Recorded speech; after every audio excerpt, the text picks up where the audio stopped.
Ladies and gentlemen, we're back in the tent today with a special friend, Chris Ye, mentor, advisor, investor, all-around cool, fun, Thank great you. guy. We met a few years ago at Founder Institute when you were mentoring, and for some reason I just always really liked your energy and your feedback and the talks that you give. So I want to thank you for joining us today and making time. My pleasure. That's all. I never pass up an opportunity to be in a Bedouin tent. Yeah, in the middle of Palo Alto, right? Anyway, so tell us a little bit about who's Chris. You've done a bunch of different things along the way, but tell us, what are you cooking now, and then we'll tell a couple stories. So Sure. So I always tell everyone that I'm a typical Silicon Valley guy in the sense I'm doing 10 million things at once, but it broadly fit into a couple of categories. I'm the VP of Marketing for PB Works, which is one of my original angel investments from 2006, if you can believe that. And we'll talk a little later on about some of the programs we have for startups. Sure. I also do angel investing because I'm crazy enough to do it, even though I've often argued online that the economics don't make any sense. And then I also do advising for people who aren't ready yet to take money or too early for that. And then I also try to do things like this, give talks, give lectures, just try to educate the population, the ecosystem, because I think that's important. Everyone needs to give back. So, again, you've been really a great mentor along the way. I've seen you do this with many people. So, how do you manage your time? I mean, and I know you specifically, for you, it's very hard to leave, your little comfort zone of Palo Alto. I notoriously do not go to San Francisco. Yeah, so that's, but even then, I mean, again, to do 10 million things, even in a 5-mile radius, is very difficult. So tell us a little bit, how do you manage your time? How do you keep yourself sane as far as not doing 17, 18-hour days every day? Absolutely. So there are a couple things. The first is the principle of big rocks. So you've probably heard the story of the big rocks. You have the container, you put the big rocks in. Is it full? Yes. Well, hold on. Let me put some pebbles in. Is it full? Yes. Okay. I'll put some sand in. Is it full? All right, I get this now. It's not full, and they pour in the water. But the principle behind big rocks is to say, what are the big rocks in your life? Because those are the things that have to go in first. If you put the big rocks in place first, you can actually fit a surprisingly large amount of stuff afterwards, even if you think it's full.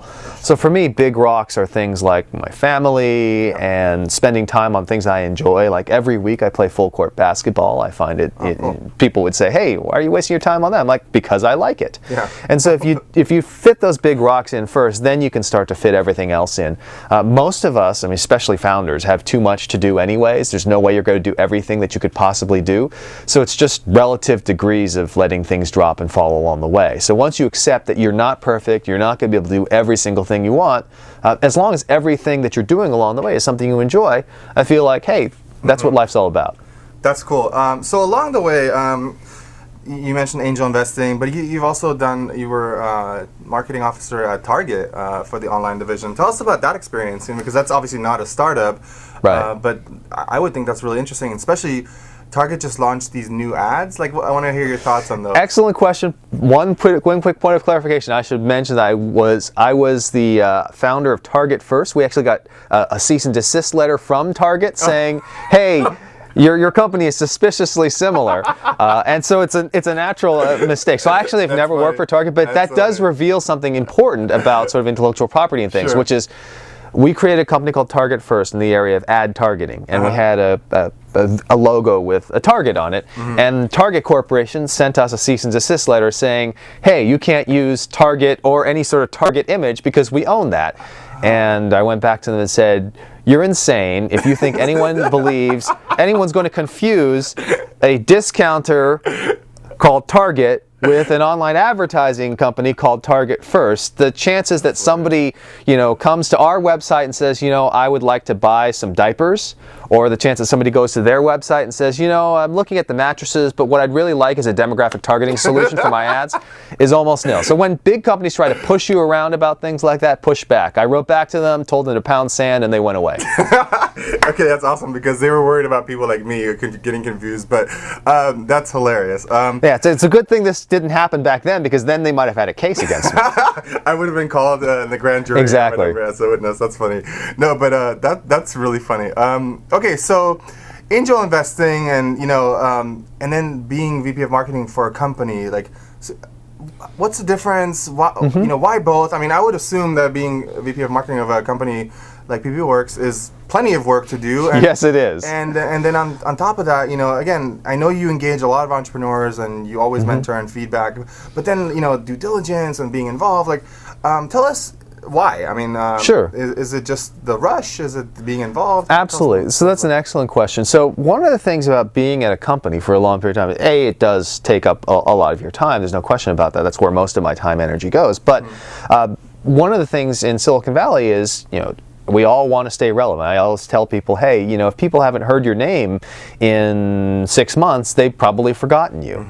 And so it would be very easy if I focused on nothing but just being a VP of marketing that, people outside the world of collaboration software would start to forget who I was. Yeah. And I've broad interests. There are lots of things I'm interested in. There's lots of things that I enjoy doing. One of those is working with entrepreneurs and helping bring new things into the world. I famously have said that my mission statement is to help interesting people do interesting things. And so I feel like I do need to do a lot of different things in order to fulfill that mission statement. Okay, so then let's actually jump to the next question is, you joined a company that you had invested in. That's not really common. I mean, sometimes you advise or mentor or you... And it wasn't a case where there was somebody being fired and I stepped in as an investor, because that sometimes happens as well. This was a voluntary thing all around. You just loved it so much that you like, not only do I want to put my money in this, but I also want to put time, effort, and be an official employee. That's kind of rare, but... Yeah, so there were a couple good reasons. The company at the time needed to transition from being a consumer internet style company to being more of an enterprise SaaS company, and the founders, folks like David Weekley, whom you know very well as well. He was on the show the other day. So excellent. Cool. Were not experienced in the ways of the enterprise. They're primarily consumer folks, and so they said, "Hey, how are we going to find someone that we trust, who understands this market?" They had previously tried hiring some sales guys and it didn't work out, and largely because they didn't understand sort of the nature of the enterprise world and how to work with those folks. And so they said, well, here we have this perfect situation. Chris is an investor in the company. He's a personal friend. He's known all of us founders for years and years and years, and he knows enterprise very well. Why don't we try to lasso him in, which is what they did. They locked me in a room and refused to let me out until I agreed to do something with them.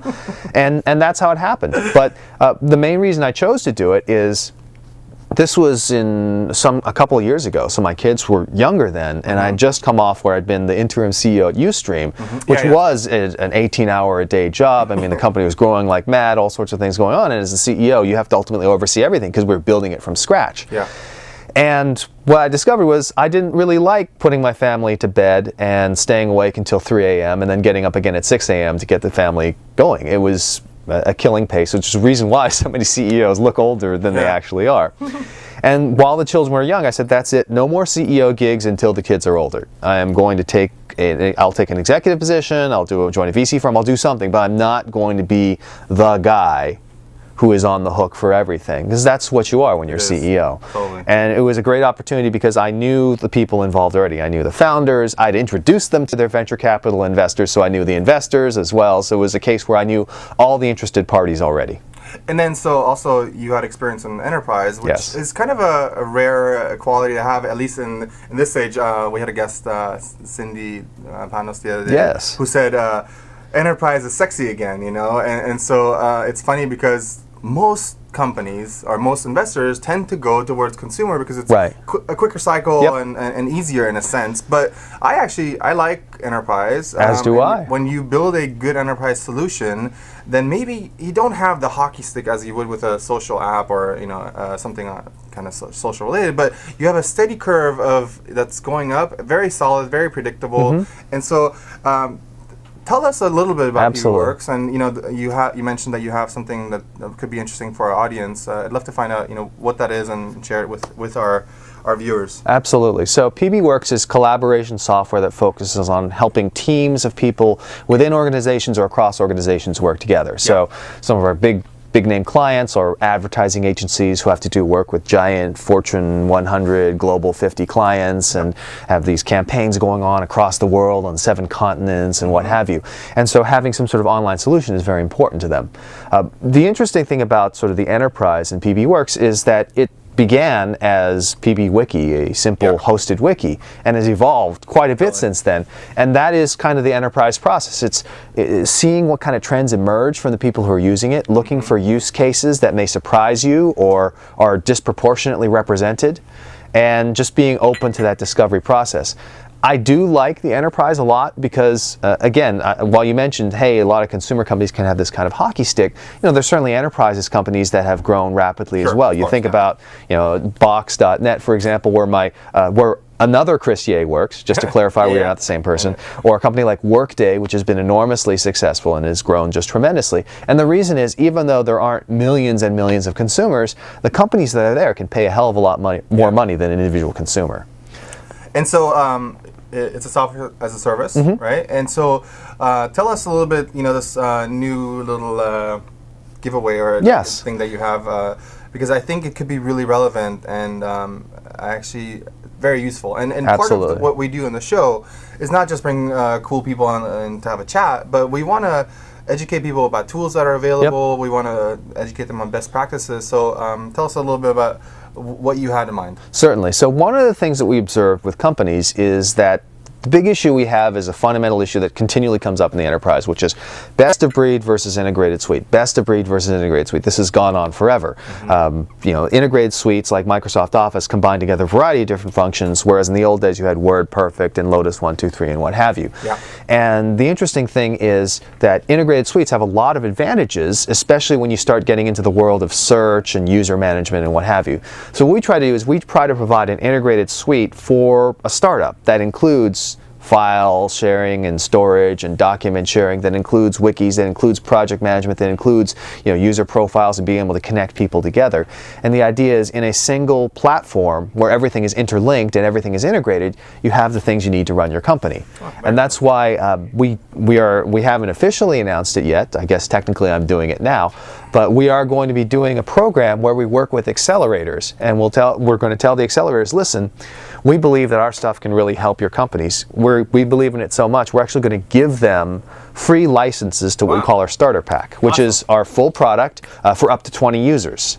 And we'll let accelerators give that out to every company that comes through them and that comes through their class. We'll also probably work with them to have them use our product to help coordinate those classes. As an example, the folks at TEDx, for example, are big users of PBOs to coordinate all the TEDx conferences that go around the globe. So we can definitely help with that kind of thing. That's awesome. So a couple of our friends, Tasia and Giorgio, do the TEDx in Dubai. There was just a TEDx in Tehran, which is kind of remarkable to me, but that's obviously a good validation that the product must be awesome, because I think TEDx only does awesome things. Absolutely. And so if you either are at an accelerator or you are an accelerator in the Middle East, definitely reach out. They can just email me, chris.ye@pbworks.com. Okay. And we'll post this on our website as well. So that's an awesome offer. And again, there's plenty of accelerators that are doing really good jobs in the Middle East. So definitely connect with Chris and take advantage of this offer, because it's a very powerful tool that could help. Yeah, exactly. It's a product that we typically charge $2,000 a year for, and we're going to give it to the accelerator companies for free. Super cool. Okay, Chris. So our little theme is lessons through stories. Yes. You've looked at our board, but I'll just put it up again. You guys have seen this plenty of times. Which one were you going to tell us a funny story about? So I can tell a couple of funny stories, but let me start with what's 0.5% among friends. I love it. That's actually a really funny one for me, but I'd love to hear your take on what's 0.5% amongst friends. And what we're talking about is maybe equity being divided amongst co-founders or investors, but please, I'd love to hear your story. Absolutely. So the interesting thing to note about any of these divisions is that ultimately they're not about the equity. At least not about the stock itself. The reason is, if you start to think about it, results in Silicon Valley are binary. You're successful, you're not. That 0.5% doesn't make that big a difference in the overall pile of your net worth. But what I do find is that the equity division is what really starts to bring out the specific sort of underlying conflicts, motivations, etc., relationships between the different folks. So I've dealt with this multiple times. The very first time I dealt with it, and that's the story I'll share because all the principals are still good friends of mine and they won't mind me sharing this, is my first company, Target First. So I started Target First with my old friend Thomas Levitt, who now lives down in Santa Cruz. And Thomas and I had been high school classmates, and he was one of the original internet millionaires. His first company, Webcom, was sold to Verio for, I think, $12 million. So he's one of the world's very first commercial web hosts. Oh. So back in 1998, he sold his company and became a millionaire. Okay. And he and I were looking for a way to work together because we're very dear old friends from our high school days. And we came up with Target First. We began working on it and we just said, hey, let's split it 50-50. And then we decided we needed to bring someone else in. So I went to my friend Albert Lin, who from Stanford, who is a brilliant computer scientist, came in second in the world computer science competition and stuff like that. And we wanted him to come on board as our CTO. And so, I went in and I looked at the book on, how much you're supposed to give people and stuff like that. And I said, okay, well, according to this, I should give you 5%.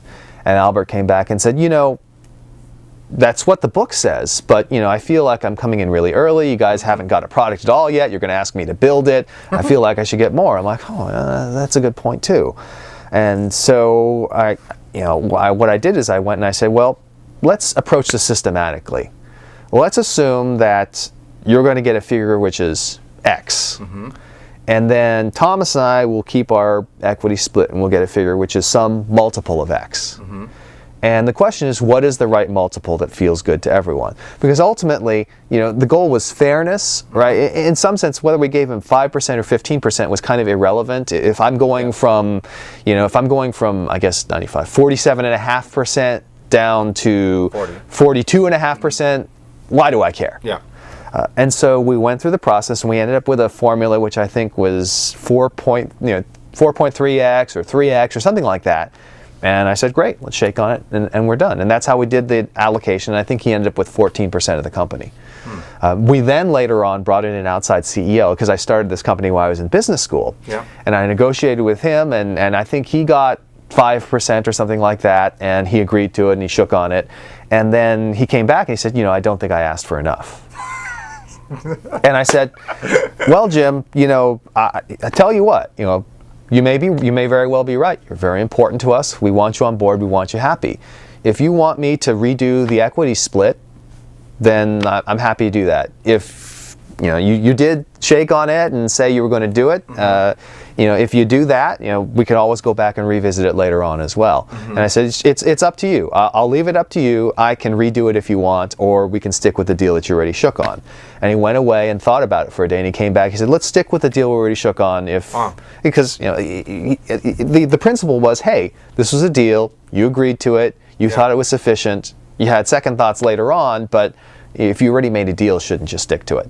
And so he did, and he was perfectly happy, worked like a madman to try to make the company a success, and has gone on and done a lot of other interesting things as well. And part of it, I think, is it's important to know that it's about the principles. It's not about the exact percentages. It's not some sort of negotiation where you're just trying to get the most percent or the least percent. Yeah. It's about how do those percentages reflect the principles that you put in place. Yeah, and that brings up a good point. Adele used to always say, you need to figure out equity really early on. And then ultimately, again, this was a perfect example. This whole idea of the honor code or honor system, in the Middle East, business is still done a little bit in an old school way, which is on a handshake. But at the same time, I feel like certain people feel like they're being taken advantage of, or they're not really sure if that handshake holds up. But this brings up a good point about, what it means to actually have a relationship and a reputation that you're shaking on something. You're a man or a woman. You're capable of making decisions, and you should honor those commitments or those agreements that you make. So that's a super great story. I love that because I've been involved with a couple of situations where it became an issue, and it often does. And so people are always a little wary. But I think being upfront and kind of communicating about it, and again, like you said, it is binary. 42 and 47, at the end, it makes no difference. No difference, because by the time you raise money and get diluted and this and that, you're going to end up with 10, 12, 15% anyway. So if you make it. So that's cool. You want to tell one more? I always love your... Sure, absolutely. You want to tell another story? Okay. Which one was it? Let's see. First board meeting. Let me tell the story of board meetings in general. So, A couple of things about board meetings. I always tell people, listen, don't view the board meeting as some sort of chore you have to go through. You have to look at it as an opportunity, because you've got, oftentimes these venture capitalists and people who are coming to your board meeting who are enormously highly paid professionals, who are spending and who have lots of experience, who are giving you, an hour or 2 hours of their time. Gosh, if there were consultants, you'd have to pay thousands of dollars for that board meeting. So why look at it as some sort of horrible chore that you have to get through? Look at it as a grand opportunity to get help from people. And the reason I've learned that is from watching one of my other mentors, a guy named Han Wong, who was one of the founders of NetIQ, manage board meetings. And he taught me the principles of board management. Some of them he taught me explicitly, some of them I just learned from watching him. But some of the principles that I have for board management, principle number 1, is never use the board meeting to decide something. Okay. Board meetings are for gathering input. Board meetings are for gathering feedback.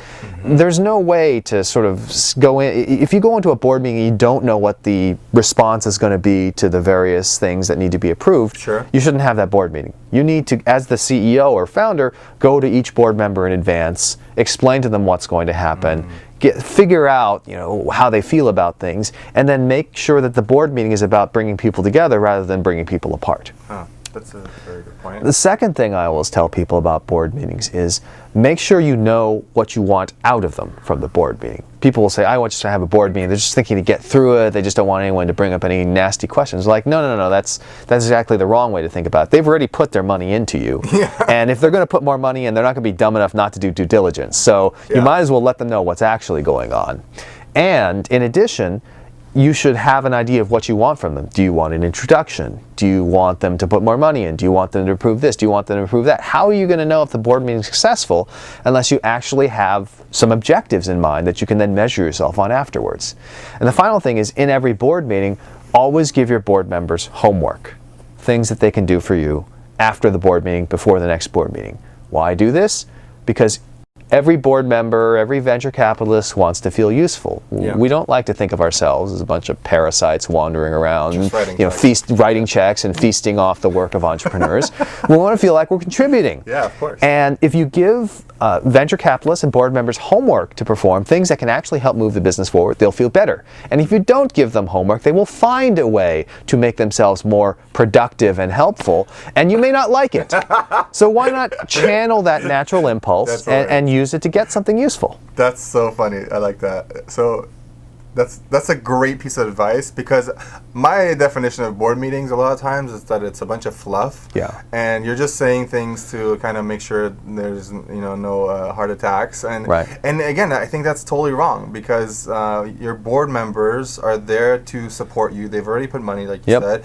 And again, if this concept of smart money, right? It's not just the money. It's a board member technically should be able to make a phone call or an introduction or something of some sort to help the business. And I can tell you, when they don't have things to do, most likely they'll find things that are wrong. Or, I saw this on Hacker News the other day. Maybe we should try this. And the fact is that these investors, they got big egos. If you treat them like they're coming in to see your company and you having to report them as a chore, do you think they really want to invest more money in you or help you? No, they want to work with the entrepreneur who welcomes them in, makes them feel like they're really a part of the team. That's hilarious. Perfect. So Chris, again, I always love your stories, because you always keep it real. You always give tangible, great advice, and all these are great pieces of advice. So ladies and gentlemen, pay attention to what Chris says. He's been there, he's seen it, and he is on boards, and he sees, he sees these things happen all the time. So trust me, this is good advice. Anyway, last thing we do on the show is something called Old Rules. Okay. What's like the fundamental rule that drives you, as a human, as a person, as a businessman, as an investor, and then also, what is one of the rules that you like entrepreneurs to abide by when they're dealing with you? Excellent question. All right, so in terms of a rule, this is advice I just gave to someone yesterday. You need to think about your life and your career from a bottom-up perspective as well as a top-down perspective. Oftentimes, if I ask someone, hey, what do you want to do? What are you about? They'll say something like, I want to start a company, or I want to become a general partner in a venture capital fund. And I'm like, those are all fine. Those are convenient labels that are very easy for us Sure. to grab a hold of. But that doesn't tell me, and oftentimes that doesn't go with an understanding of what actually is involved in those things. So what I tell people instead is go bottom up. Tell me what are the daily activities that you actually enjoy and think you're good at. Whether it's I am good at talking to someone on the phone and understanding their need. Okay, that is something that could be helpful for someone who's a salesperson. It could be helpful for someone who's a product manager. That's a core activity. Sure. I enjoy, hearing people's concerns and being able to address them. Okay, well maybe that says that you'd be a good manager or a good CEO. But the whole point is to understand what those activities are. I have some friends who are phenomenally talented and intelligent who do not enjoy things like talking to people, who do not enjoy things like sort of addressing the concerns of employees. And my answer to them is, don't be a CEO or don't go into management. Focus instead on the things that you are good at that can make you very wealthy and successful. Don't say that just because I have this label I want on me, CEO or venture capitalist, that I'm going to now do things that don't make any sense given the kind of daily activities I actually enjoy. So focus on the actual things you do moment to moment and make sure those are things you actually enjoy. Because I think the misconception is that being a CEO or being a venture capitalist, it's not all glitter and glamour. It's hard work. Yeah. And as a VC, you're listening to hundreds of pitches. It might get a little redundant and boring, but unless you actually love it, it could get really boring and really painful. That's really right. quickly. And then as far as being a CEO, I think people always need to understand that being a CEO means you're chief everything. Yeah. You know what I mean? You literally, and we have a topic on the board, chief janitor. That's right. If there's garbage and it stinks, you got to take care of it. Exactly. So, awesome advice, Chris. I want to thank you again. I want to thank ArabNet, our partner, for helping us distribute this. And then finally, we want to thank our sponsor, PayPal. Ladies and gentlemen, again, Chris Yee. My pleasure. Let him know if you have an accelerator, and he will hook you up. And we'll see you next time. Peace.